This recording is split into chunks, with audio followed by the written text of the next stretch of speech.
Your Humanities Half Hour is brought to you by the Northern Marianas Humanities Council.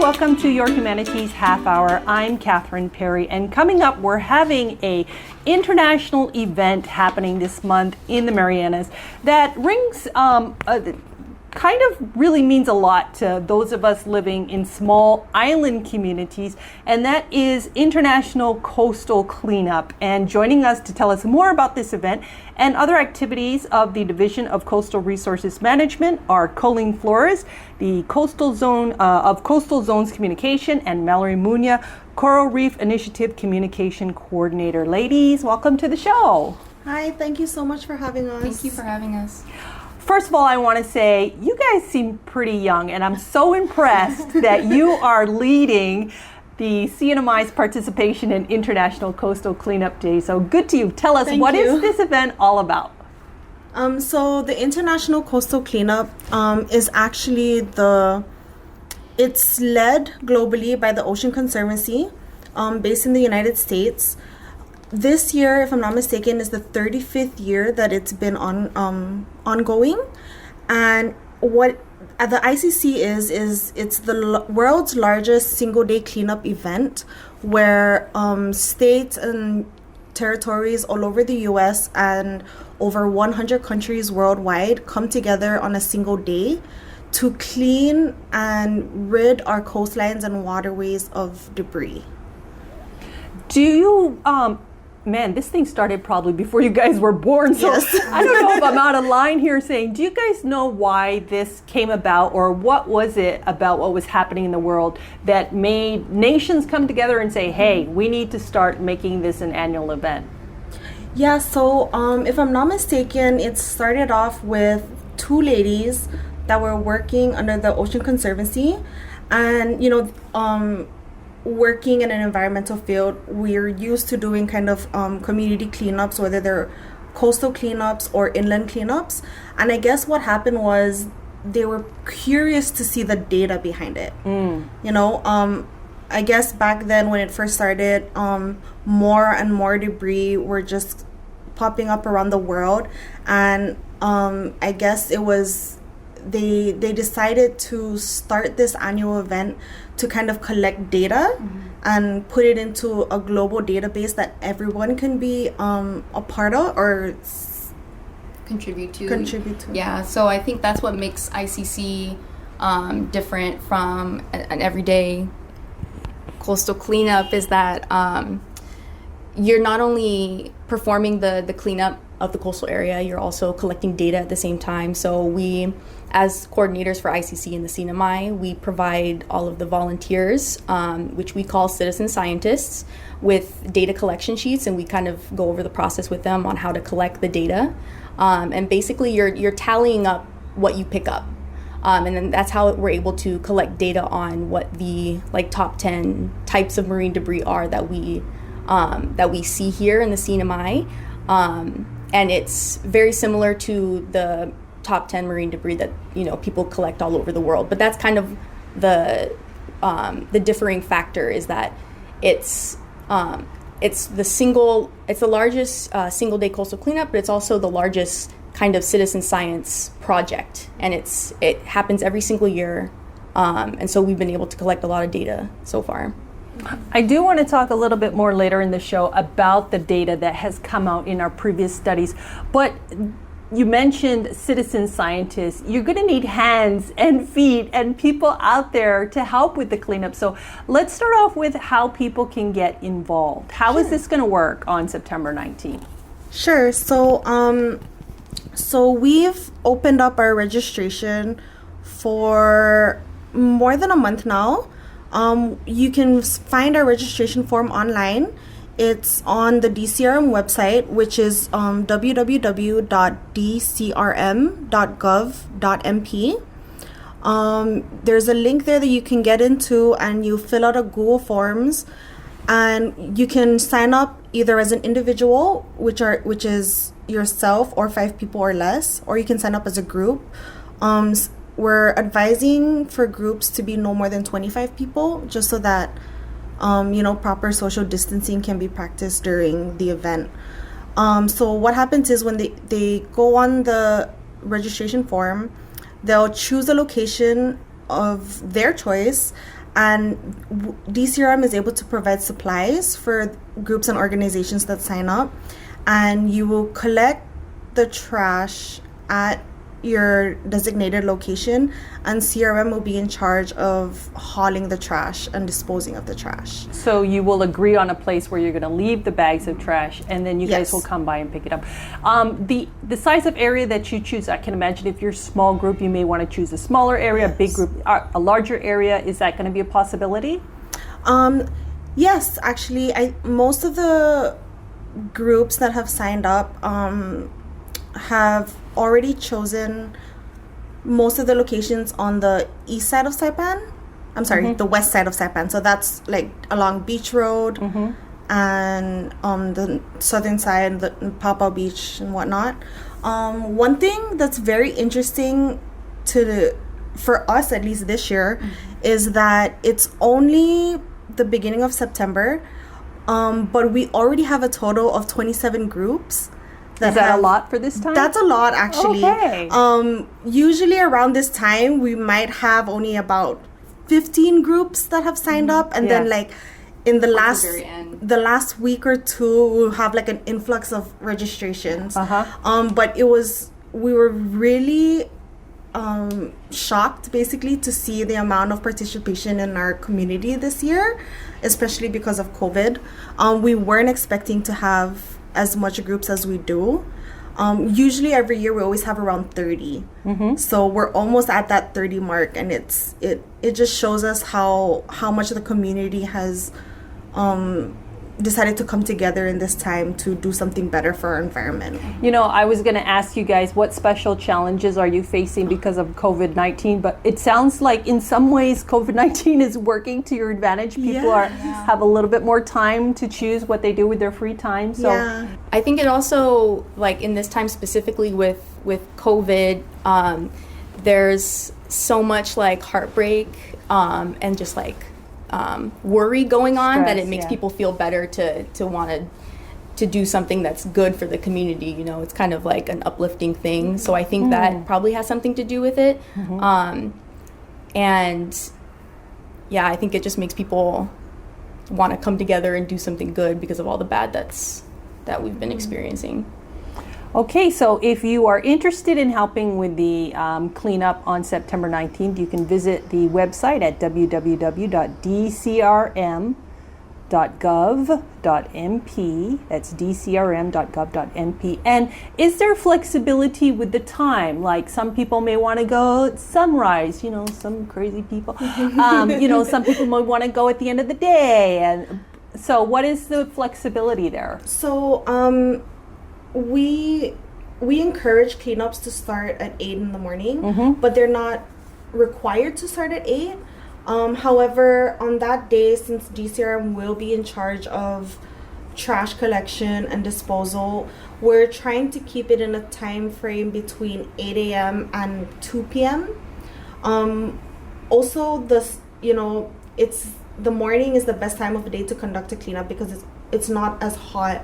People won't be as dehydrated as they would in the afternoon, and so that's one of the reasons why we suggest that time.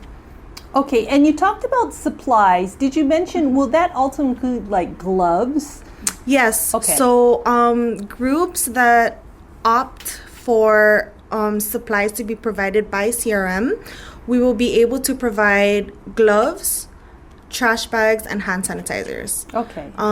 We are not sure yet, depending on the availability. We might be able to provide face masks, but that also depends on if we're able to find as much as our volunteers. Now, you mentioned a very important part for people that might want to participate is the data collection. So if you want to participate, if you're a listener and you want to participate, it's really important that you sign up so that you can get instructions on how to do the data collection. Yeah. Are you going to be providing like a spreadsheet, or how do you foresee that working?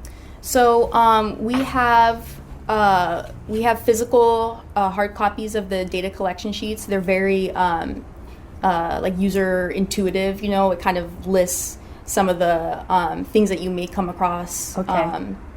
Most common. Yeah, some of the most common stuff that you can just kind of tally. And that's pretty much it. It's super easy. As you pick up something, you mark it on the sheet. And that's why also part of the instructions are, if you are in a larger group, we suggest maybe having a partner or like a 3-person group. So one person can be collecting the trash, the other person can be collecting the data at the same time.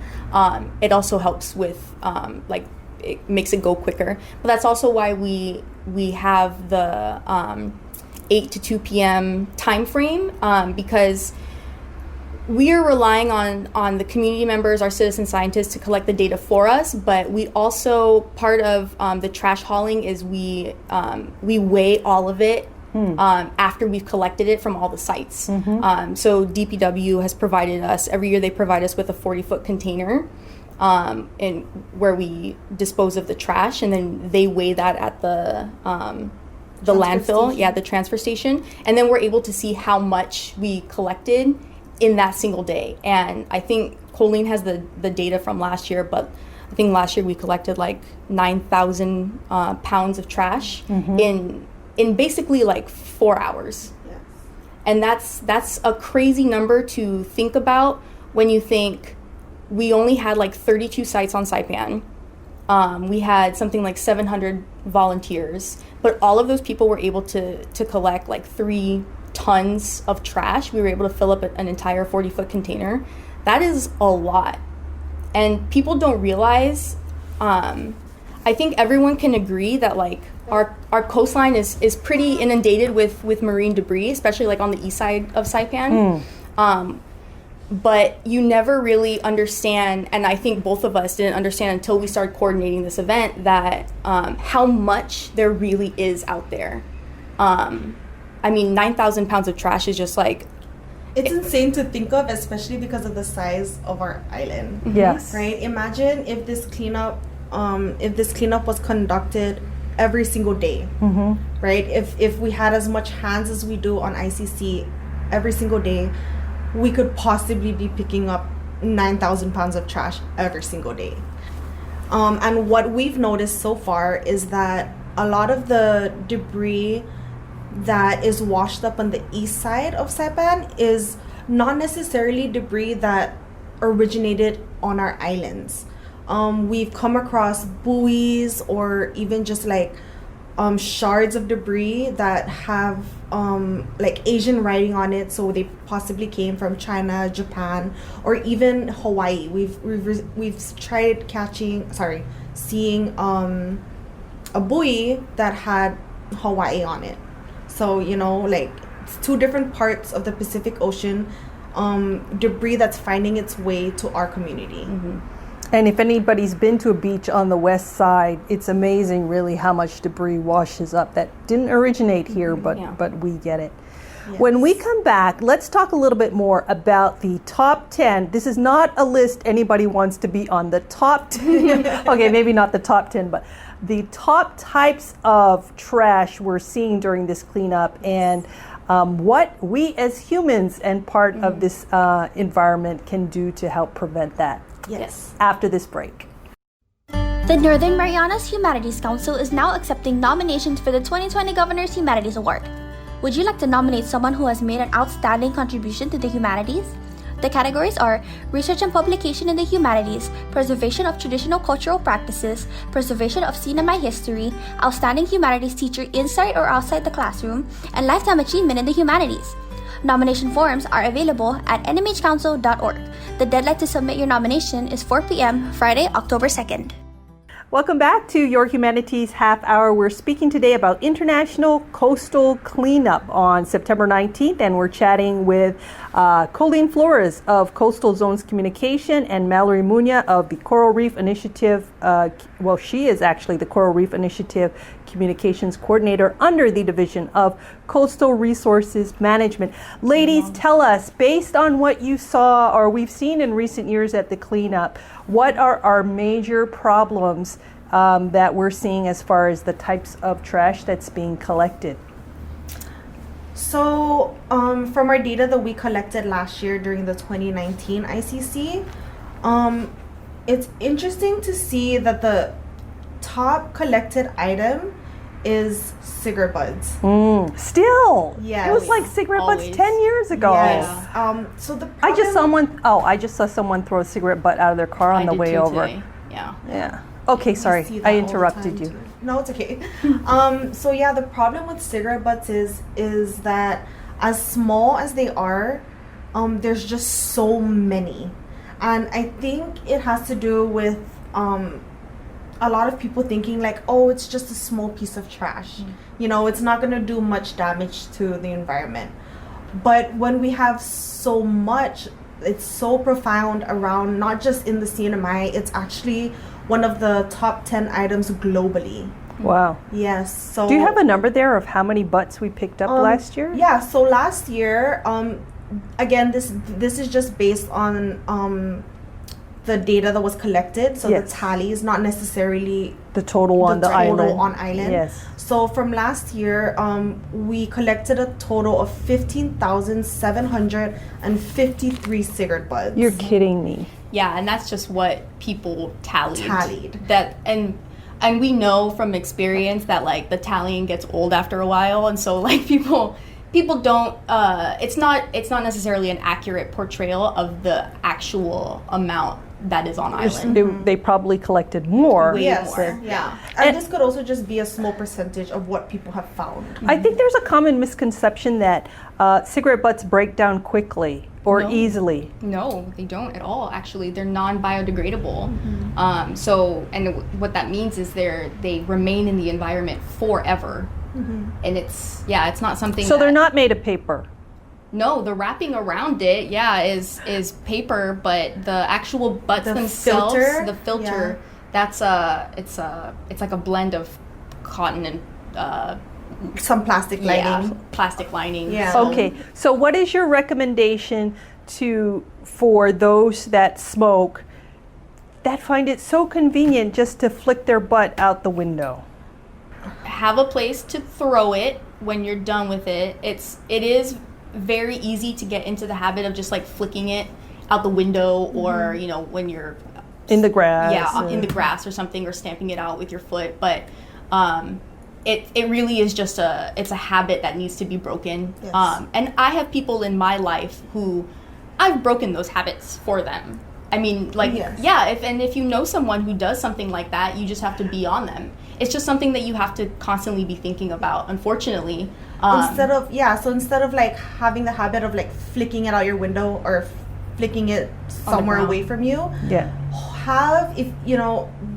we have pocket ashtrays around. That's a thing. Yeah. Pocket ashtrays, you can keep it in your bag or in your pocket. But if you're unable to get those things, when you go to the store and you get a drink, you get an iced tea bottle, save that bottle in your car, dispose of it in there. If you have to be smoking on the road, of course, you don't have, most people don't have trash cans in their cars, so stick it in that bottle.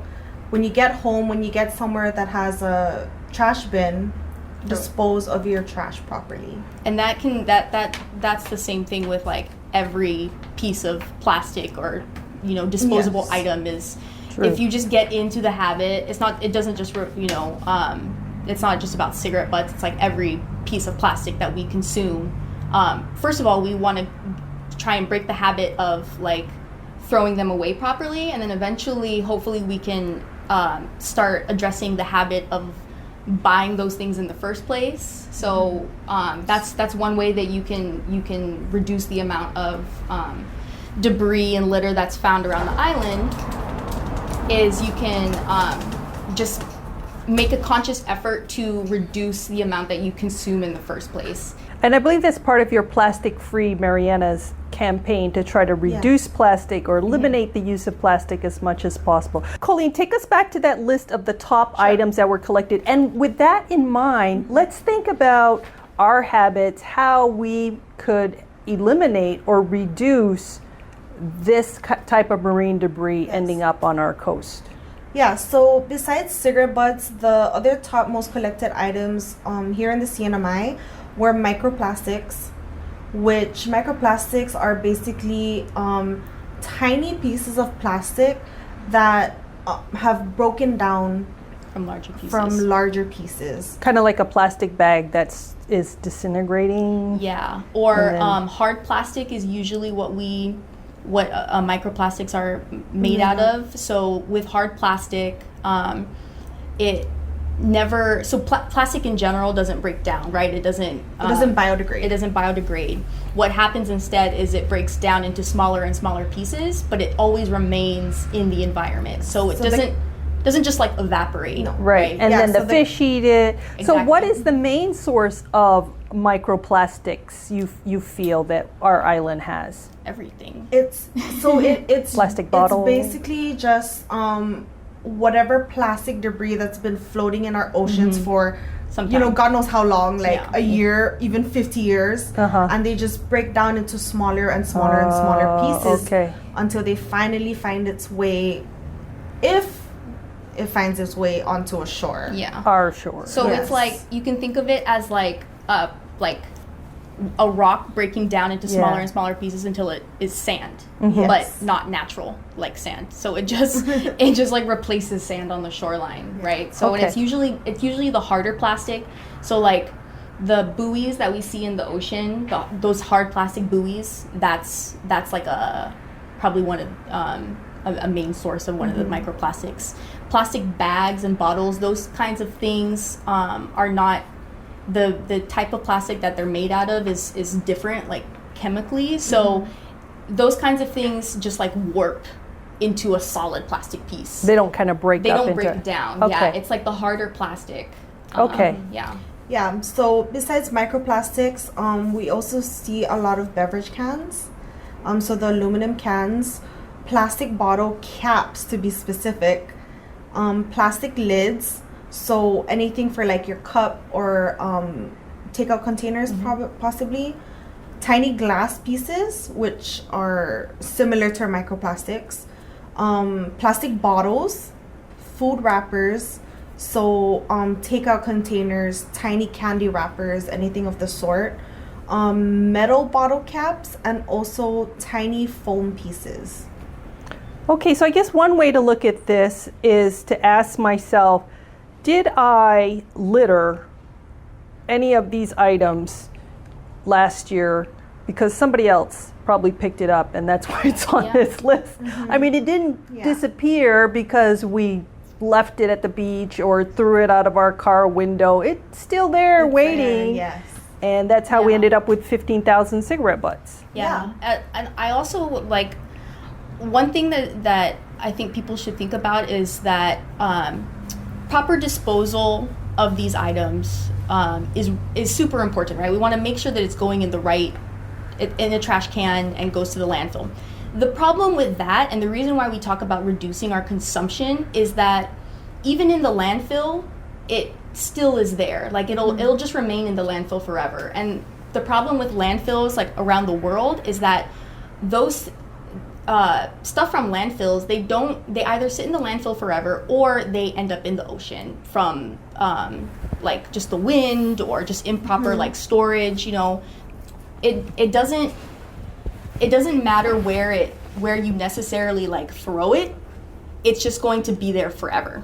You know what I mean? Like that's why we try and encourage people to think about the amount that they're consuming, the stuff that they're buying, going reusable, like just cutting down on the amount that they're using in the first place, so that we don't have to ask these questions or address these problems at the end, Yes. Well, before we go, I think it's important to bring in the human side of this conversation and talk about how we are connected to the environment, and it's not like you and I are sitting here and the environment is over there. Everything we do has an effect. It's a cycle. Yes. So in what way, I mean, why is it important that we be mindful of our actions? So I will say, like, kind of what we were just talking about. We are a part of this cycle, right? Like, all of us humans and nature, we're all interconnected. So it might be more helpful to think of us as, rather than like affecting the environment or having an impact on the environment, thinking us as part of the environment. Which we are. Which we are, yeah, because we benefit from the natural resources that are on this island and in the ocean around us, right? As a small island community, like, we are fishermen, we're subsistence We're farmers. hunters, farmers, and we also are part of an economy that makes pretty much all of its money predominantly from tourism, right? And tourists come to our islands to experience the beauty of it and our natural resources, and we will lose those benefits if we don't take care of our resources in the environment, right? Because we rely so heavily on it. Yeah.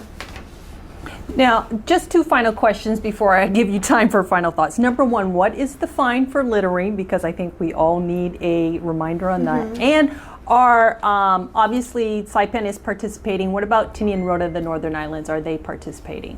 Every year, Saipan, we participate in this, but we also have participation in Tinian and Rota. Yay. Our coordinator in Tinian is Mr. Edwin Hofschneider.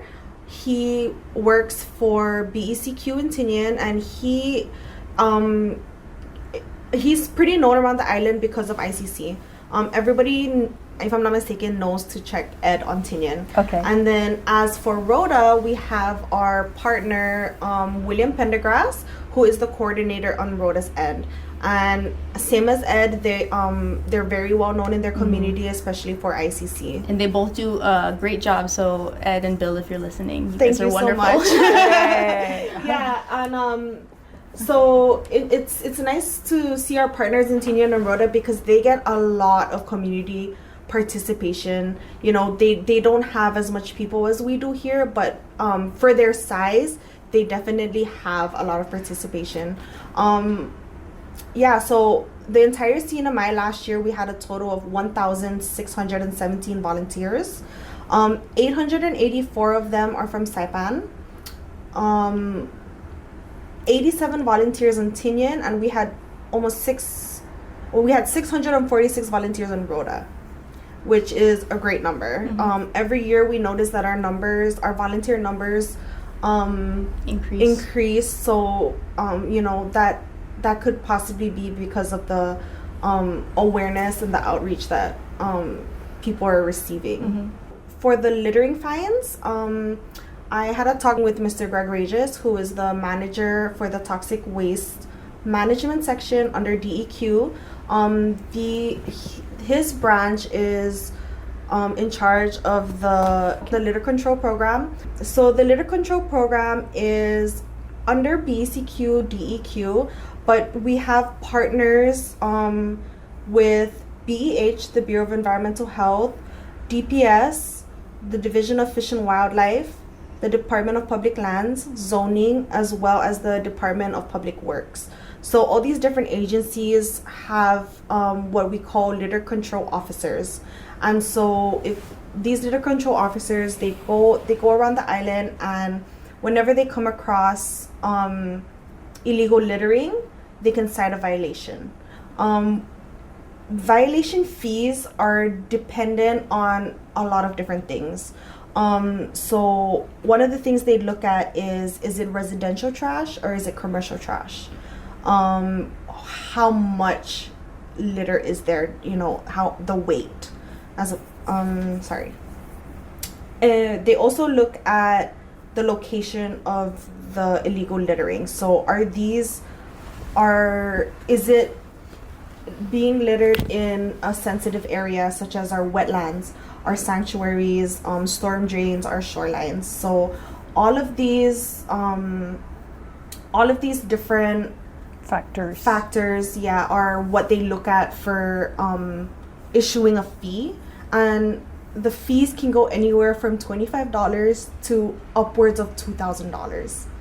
You know, it's crazy to think how much you can pay for not disposing of your trash properly. When it's really relatively easy to do. Yes. Yep.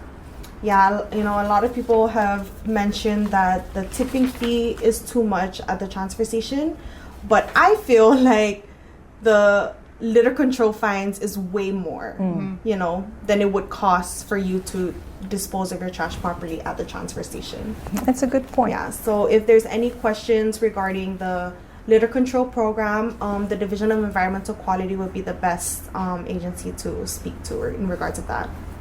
All right. Well, I want to thank you both for making time to share with us today. Any final thoughts before we go? Be mindful of your actions. Remember that we are not just impactors on the environment, but we are part of the environment as well, right? So we have a role to play to keep the balance equal. And then also don't be afraid to speak up when you see something wrong happening, right? And then make sure you talk to your friends and family about making these changes as well, because if everyone just contributed a little bit, we can see like a huge, you know, world of change. Yeah, and one thing to know about the CNMI is that no matter where you are on land, you are part of a coastal area. So whether you're at the top of Mantapocha or you're at the beach at Sugar Dock, you know, you need to be mindful of your actions, because whatever you do on land will still impact our oceans. And we are island people, and so we depend on our oceans for everything. Yeah. Well, we've been chatting today with Colleen Flores of Coastal Zones Communication and Mallory Muna, Coral Reef Initiative Communications Coordinator of the Division of Coastal Resources Management. We're talking about International Coastal Cleanup on September 19th. Ladies, thank you so much. And give us that website one more time for people who might like to register. Sure, that's www.dcrm.gov.mp. Thank you so much. Thank you so much for having us. This has been Your Humanities Half Hour. I'm Catherine Perry. This program was supported by a We the People grant awarded to the Northern Marianas Humanities Council from the National Endowment for the Humanities. Any views, findings, conclusions, or recommendations expressed in this program are those of the participants and do not necessarily represent those of the National Endowment for the Humanities or the Northern Marianas Humanities Council.